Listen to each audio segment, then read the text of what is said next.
hinagdanan, patay na po yung lahat kung yung stalactites nila doon.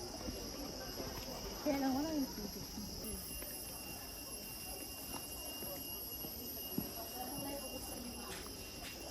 Yung maso. Maso. Okay, so reminders lang po, bawal po nating hawakan yung nasa loob kasi po mamamatay sila. Ganun. Pictures and videos po, allowed po. And since mataas po kayo, Okay. okay na po. Turn on your flashlight po. Sa akin yung Nasampulan na kaagad. Sampul na agad, isa. Nag-aray na kaagad.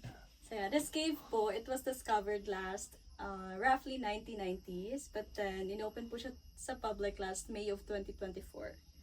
Kasi po yung government and the region po kailangan po nilang i-inspect first if this is safe for the tourists po. And then may mga permit or documents na need pa po sa government kuhanin po. So it takes too long to process. So that's why natagalan po yung pag-open. Yeah, maybe po you're wondering why tatlo lang po tayong nandito kasi po it's not yet part of the itinerary po. So usually po yung driver, yung tour guide, and also yung traffic sa tertiary, sila po yung nagpo-promote sa cave. Okay. Yeah.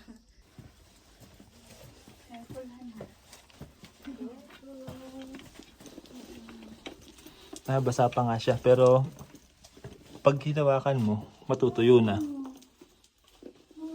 Familiar po kayo sa sayaw or balon sa sayaw? Yan. Swiftlet in English. Yan po yung nest po nila. Gamit po yung laway nila, they can build that nest po. So, sa Chinese po, it's a delicacy for them. So, the bird's nest soup. Yan po yung nest na yun. Tapos, here sa Philippines po, available lang po siya sa Palawan. Tapos, sobrang mahal. Yeah. Ito yan. Yan po, sir. Ito. Pero may Ayun, bagong okay. nest po dun sa loob. Papakita ko po sa inyo. Like, yeah. Forward po. Tapos, careful lang po dito. Careful sa ulo mo, ha?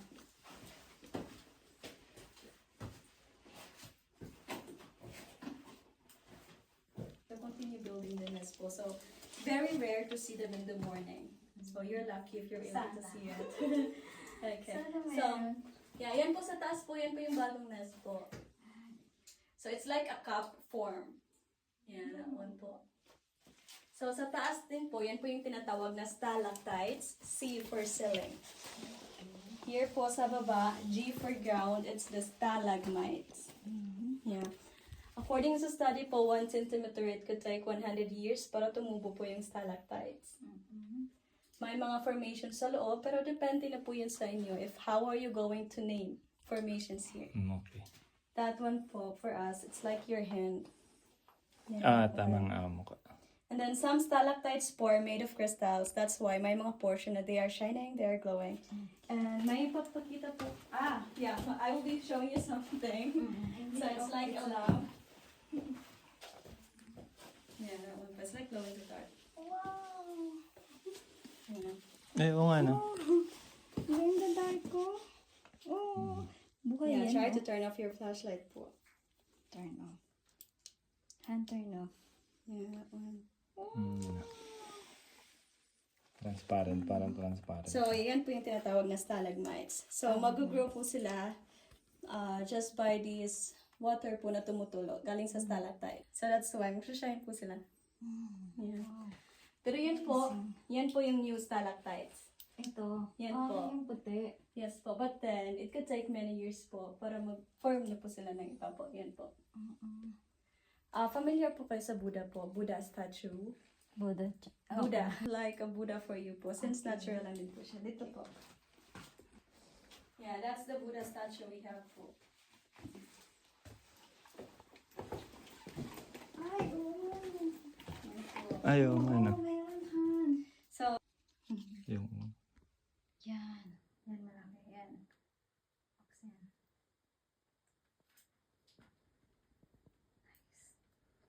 sa likod nyo din po, ma'am. Shine po yan.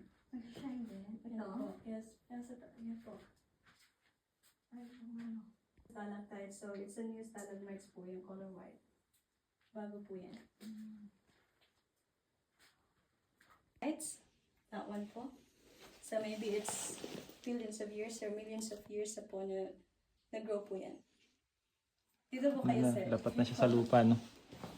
Yan po. Mm. Yan, they're starting to shine na din po. Yan po. Pag ang stalactites sa taas, ang stalagmites sa baba, they will go into meet. Tinatawag po yung column. And that's an example of a column po. Ayan. But then it could take many years po para po they will sustain sila. And once ma-sustain po sila, magsastop po yung pag-grow nila po. That means po, mamamatay po sila. Pero pag may mga tubig po na tumutulo galing po sa stalactites, ibig sabihin po niyan, buhay po sila.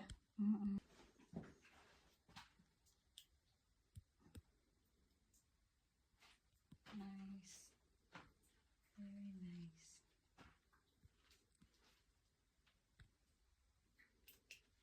Like teeth of a shark. Ay, yan. And yan po, for Miss Sarah, it's like tentacles of the octopus. Yeah. That one po, it's like, example, just let me know. Nice. So po niyan, ma'am, marami pong nas. Actually, this cave was discovered because of the Balinsasayaw po. Rin sasayaw. Kasi po, one time, may mga grupo po na glow in the dark. Diyan po, tayo po kayo dyan, no? Kayong dalawa po dito. In the dark. Galing mo. Talagang nabubutas lang siya. Ginawan lang ng daan. Ang mga may suwan. Pag wala lang pong putik talaga, nag-shine po na.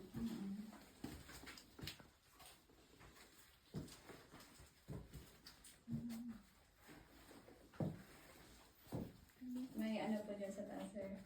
Hello. Ano? Oops. Sige. Kita ko. So, Okay.